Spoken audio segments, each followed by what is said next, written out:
Part 1. A letter in the old elevator. I moved into this house in February. It was cold, like February wasn't going to give way to March or common sense. The house was old, brick, with peeling walls and the smell of wet wood. A typical 9-story building on the outskirts of town, where time stopped somewhere in the early 90s.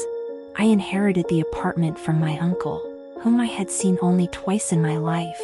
Neighbors told me that he was unsociable, lived with cats, and for the last few months before he died he didn't talk to anyone. I soon realized why. On the third day after moving in, I got stuck in the elevator.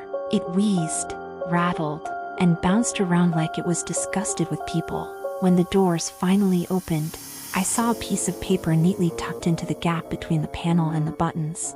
On it was written in sprawling handwriting, "Don't make eye contact with the old woman on the third.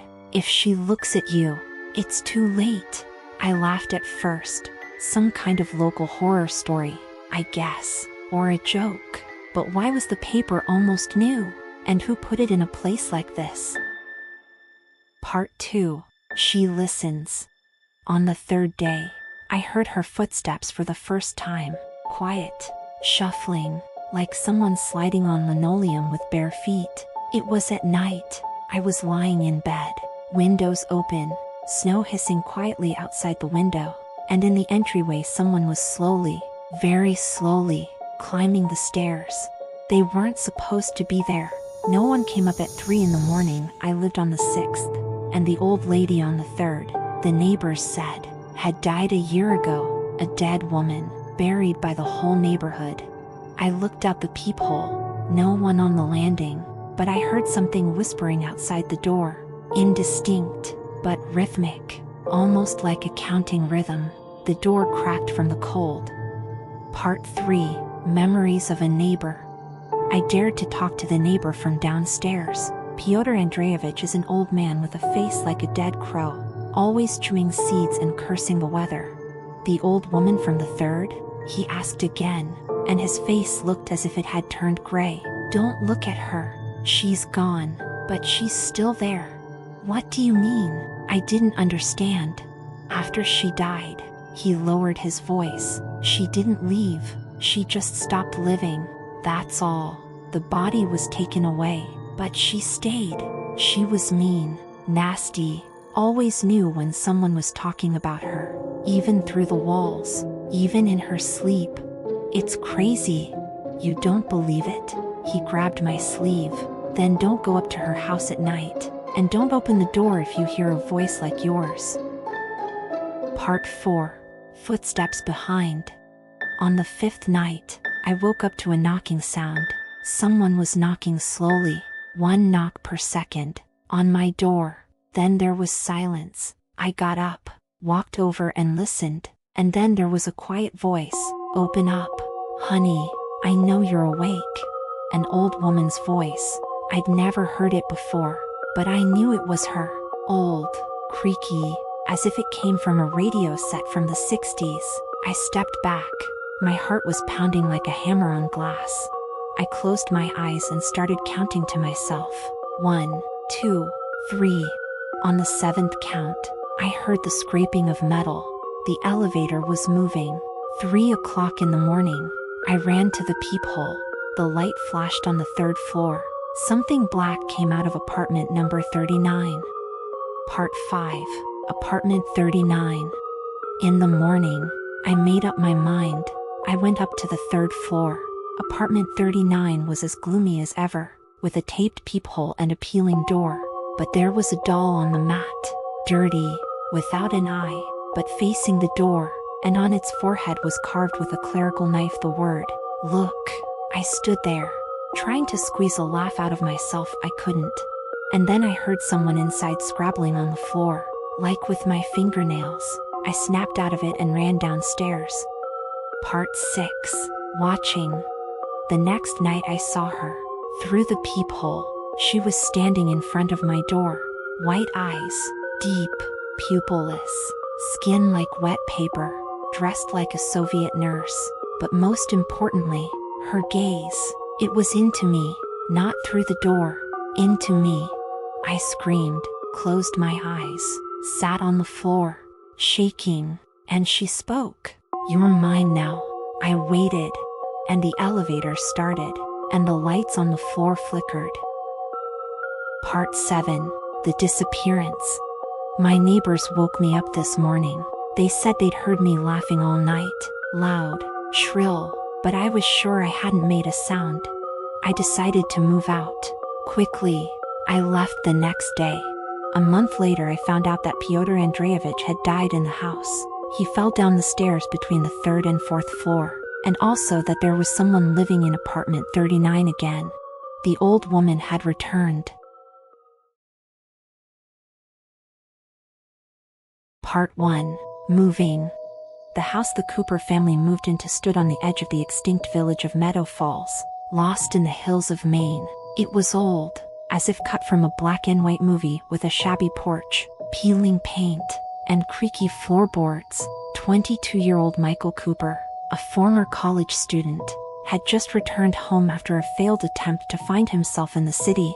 He wasn't happy about the move, but he had no choice. His father was gone, his mother was seriously ill, and his younger sister Emma needed someone around. On the second day, Michael discovered something strange in his new room. In one corner, where the wallpaper had blown out, he noticed something like a rectangular bulge. When he got closer, he ran his fingers over the surface and was surprised to realize that there was a window hiding under the wallpaper. A real, old-fashioned window with a wooden frame, wallpapered shut from the inside. He didn't tell his mother. He decided that he would just carefully remove the wallpaper and see what was there. His curiosity was stronger than his fear. Part 2. Window. At night, he quietly entered the room with a knife and a flashlight. The wallpaper came off easily, as if waiting to be ripped off. Underneath revealed a window frame, dull and dusty, but the strangest thing was that the window was not visible from the outside. It overlooked the garden, where logically there should be an opening. There was nothing, just a brick wall. It was as if the window didn't lead outside, but somewhere inside. The next day, Michael spent the whole morning trying to figure out where the window went. He went up to the attic, went all around the house, knocked on the walls, to no avail. In the night, he was awakened by a rustling noise. He didn't immediately realize where it was coming from, but then he guessed it was coming from the window. It was like someone was scratching behind him. Part 3. From inside. He took the flashlight and moved closer. Outside, if it was outside, something was moving. He could barely make out the outline, not a face, not a figure, just something dark, eerie, as if the darkness itself was watching him through the glass. He tried to look inside, and that's when he saw it. There it was, standing behind the glass. Something shapeless, but still humanoid, elongated, with white, eyeless spots instead of eyes. He recoiled. The creature was gone. He was sure he'd just overexerted himself, or it was a play of light. He decided not to go near the window again. Part 4. Emma. In the morning, his sister, Emma, said she had dreamed about people behind glass. She said this while playing with a doll. She was only 6, and Michael tried to write it off as a childhood fantasy. They were knocking, she said. They wanted me to open the door. Who? The ones in your room. Michael went cold. He hadn't told anyone about the window, not one word, but she knew. And that same night, he noticed that the wallpaper was back, in place, as if he'd never torn it down. Part 5. Courtyard. The next night he found himself in a dream in a black and white garden. Everything around him was lifeless, rocks, dead trees, an iron well. He walked between them, unable to feel his feet, and at one point he saw a window, just like the one in his room, but now it was on the other side. He was looking from inside, and behind the window stood himself, the real him, with living eyes and a flashlight in his hand.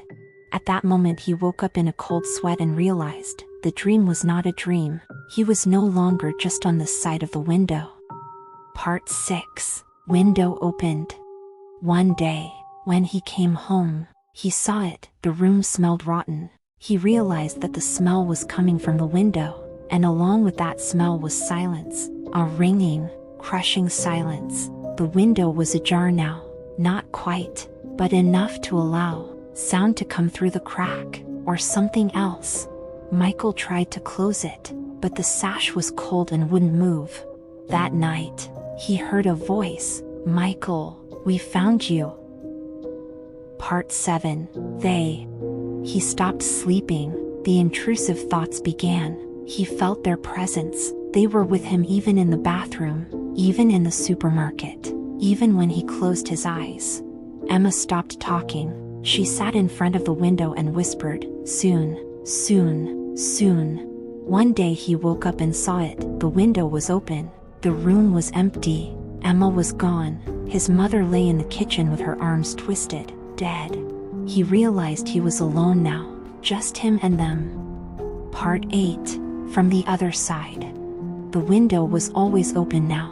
He nailed it shut with nails. They'd bent and fallen out.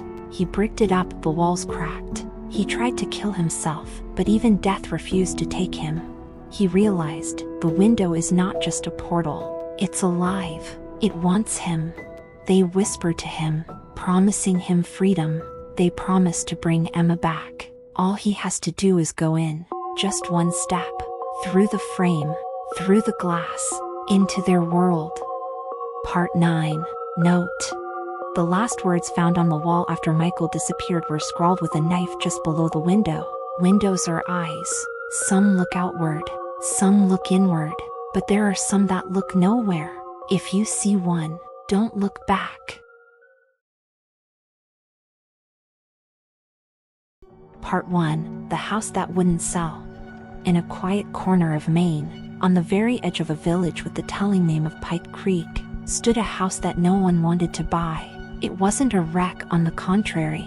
It was 2 stories tall, with a wide porch, fresh paint and new shutters. Yet it had been on the market for 8 years, and every time someone rented or purchased it, within a year the tenants disappeared or fled in terror. Timothy Kane knew about it. He'd been told in a curbside bar. A drunken old man with shards of glass in his voice said, "This house, it's like soil waiting for seed. It's not empty, it's hungry." Timothy only grinned, young, self-confident. After a recent divorce, he wanted a fresh start, and a house that cost half the market price seemed like the beginning of that new beginning. Part 2. Rustles underfoot. Right after moving in, everything seemed fine. The floors creaked, but that's the way it should be in old houses. The first night he noticed the floor in the downstairs hallway was slumping a bit, as if there was a hollow under the boards. He figured it was an old basement or cellar, forgotten when it was sold, but he never found the trapdoor. On the 4th night, awakened by a strange odor like earth after rain mixed with iron, he heard this, a quiet, rhythmic rustling under the floor, as if someone was dragging something heavy. Footsteps. 1, a second, then, a scraping sound. He figured rats, or a raccoon be damned, but by morning, there was no sign of it. Part 3. Roots. On the 8th day, Timothy began to notice wallpaper slowly coming off one wall. He decided to tear off the whole piece and replace it. Underneath the paper, strange patterns were revealed like roots woven into the shape of human silhouettes. There were 3 of them, all looking down. That night he heard a voice. "It's feeding time." It sounded faintly. He jumped up, turned on the light, nothing, but the smell of damp earth hung in the air, and a draft seemed to run through his legs, even though all the windows were closed. Part 4. The seed.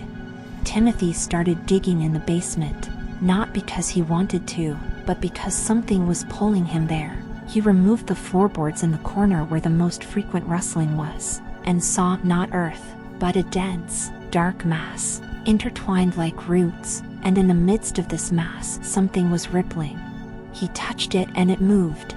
The next morning he woke up in the kitchen, dirty, with cut hands, and on the floor in front of the stove someone had written in earth, "You are the gardener." Part 5. Seeding. He started small. He poured old meat into a crevice under the floor. then steak bones, then a pigeon that had been hit by a car by the side of the road. The mass under the house grew. Now at night the floors didn't just rustle. They breathed, pulsing like a heart, and Timothy began to hear voices. They will come for you, but you've already chosen us. On the 13th day, he stopped leaving the house. He was covered in soil. His fingernails had turned black, as if they had sprouted inward, and black liquid flowed from his eyes at night. Part 6. Harvest. On the full moon, the house began to sing, not making sounds, singing. The boards groaned in unison. From the cracks in the floor, shoots began to sprout. They weren't green, more black, like blood mixed with ash. They wriggled as if alive. He knew what was needed, a guest. And he called out, an old friend, on the pretext of a drink. Peter, you have no idea what I found in this house. It's ancient. It's real. Peter came, and he never left. Part 7. The fruit. The next morning, the house was quiet. The floors didn't creak. The air was clean. Timothy stood at the window, watching the roots moving under the floor below. He could hear their voice. We have had our fill, but we'll be hungry again. And he smiled. Part 8. A new beginning. A week later, a house in the town of Pike Creek came up for sale again. Beautiful, well-maintained, with a wide front porch and new renovations. Slightly creaky floors, the real estate agent said, but very cozy, a real treasure. An elderly couple from the east was interested. We've wanted a quiet place for a long time. Gardening. And underneath the planks, something woke up and reached for the surface again, and the house smiled.